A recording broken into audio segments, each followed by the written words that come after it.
বাংলায় এবার ক্ষতির মুখে মৎস্যজীবীরা। সুন্দরবনের মৎস্যজীবীরা এবার সংসার প্রতিপালন করতে রীতিমতো কষ্ট হচ্ছে। কারণ অভিযোগ রয়েছে যে ভিন রাজ্যে পরিযায়ী শ্রমিকদের কাজ যাওয়ার এবার উদ্যোগ, আর তাতেই কিন্তু বাংলায় এবার ক্ষতির মুখে সুন্দরবনের মৎস্যজীবীরা। উত্তাল হয়ে উঠেছে সমুদ্র। ট্রলার নিয়ে গভীর সমুদ্রে মাছ ধরতে যেতে পারছেন না মৎস্যজীবীরা। এখন তাদের স্থানীয় নদী এবং খাড়ির উপর নির্ভর করে থাকতে হচ্ছে। নদীর মোহনায় কোন রকম মাছ ধরা তারা পাচ্ছেন না, এমনটাই কিন্তু জানাচ্ছেন। কি বলছেন মৎস্যজীবীরা, শোনাবো।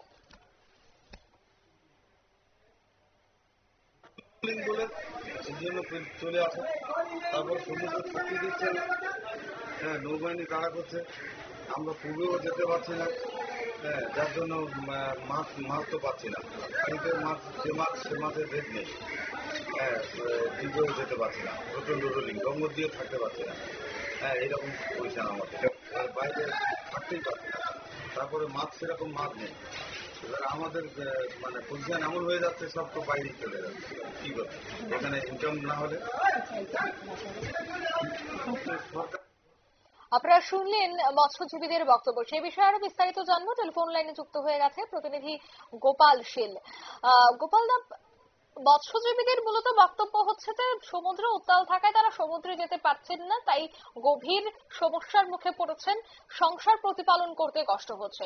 অন্যদিকে মুখ্যমন্ত্রী মমতা বন্দ্যোপাধ্যায় মৎস্যজীবীদের 10,000 টাকা করে দেওয়ার কথা বলেছিল, কিন্তু আদৌ সেই টাকা তাদের অ্যাকাউন্টে ঢুকছে না, সে কথাও কিন্তু অভিযোগ আকারে উঠে এসেছে।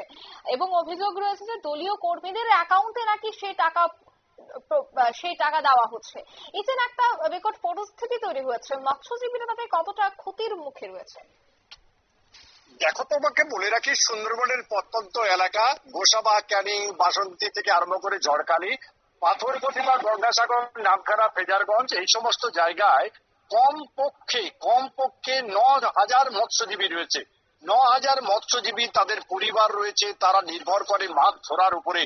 কিন্তু আশ্চর্যের বিষয় দেখো, এবছর প্রকৃতি সাথ দিচ্ছে না। যে সমস্ত মৎস্যজীবী মাছ ধরতে যাচ্ছে গভীর সমুদ্রে, 2 দিন 3 দিন 4 দিন থাকার পর প্রশাসনিক নির্দেশ আসছে উপরে উঠে আসতে হবে, কারণ এই বুঝি সমুদ্রে আবার ঝড় আসে, আবার বৃষ্টি আসে। তার উপরে এখন বর্তমান যা পরিস্থিতি রয়েছে, এই সময় সমুদ্র উত্তাল হয়ে রয়েছে। তুমি জেনে থাকবে, বিগত বছরগুলিতে এমন ছিল গভীর সমুদ্রে, কিন্তু এই সময় উত্তাল থাকতো না। মৎস্যজীবীরা বহু গভীরে যেতে পারতো, বাংলাদেশের যে বর্ডার সংলগ্ন এলাকায় গিয়ে মাছ ধরে আনতে পারতো রূপালী শস্য, যা বাঙালির পাতে পড়ছো, প্রচুর মানুষ খেত। কিন্তু এবারে পরিস্থিতি এমন রয়েছে, তারা খেতে হতো না। এবারে এমন পরিস্থিতি রয়েছে, মৎস্যজীবীদের ভাগ্যে এমন কষ্ট, মৎস্যজীবীরা তাদের পরিবার নিয়ে এবারে পরিযায়ী শ্রমিক হতে যাচ্ছে। কেরালা থেকে দিল্লি, বোম্বে, বিভিন্ন জায়গায় কাজ করার জন্য তারা ইতিমধ্যে চলে যাচ্ছে বেশ কিছু মৎস্যজীবী। একটাই কারণ। আর এদিকে মুখ্যমন্ত্রী মমতা বন্দ্যোপাধ্যায় তাদের ধোঁকা দিয়েছে। শাসক দলের যে সমস্ত মানুষজন ছিল তাদের লাভবান হয়েছে বলে যারা নৌকার মাঝি বা মৎস্যজীবী আছে তারা অভিযোগ করেছে। অভিযোগটা কি? মৎস্যজীবীদের জন্য মুখ্যমন্ত্রী 5,000, 5,000, 10,000 অর্থাৎ বছরে 10,000 টাকার একটা অ্যামাউন্ট ঘোষণা করেছিলেন মৎস্য সাথী হিসাবে। সাথী মৎস্য ঠিকই আছে, কিন্তু সে টাকা কেন পাচ্ছে? প্রকৃত মৎস্যজীবী হিসাবে যাদের তারা অনেকটাই ক্ষতির সমস্যার মুখে রয়েছে। অসংখ্য ধন্যবাদ তোমাকে। বাংলায় ক্ষতির মুখে সুন্দরবনের মৎস্যজীবীরা, এবং তারা জানাচ্ছেন যে সরকারি কোনো ধরনের সুযোগ সুবিধা তারা পাচ্ছে না, এবং মুখ্যমন্ত্রীর পক্ষ থেকে যে 10,000 টাকা করে ঘোষণা করা হয়েছিল সেই টাকাটুকু তাদের অ্যাকাউন্টে ঢুকছে না। তাই এই বিষয়গুলিকে নিয়ে তারা আক্রোশ ক্ষোভ উগরে দিলেন। নিয়ে নিচ্ছে ছোট্ট একটি বিজ্ঞাপন বিরতি, সঙ্গে থাকুন।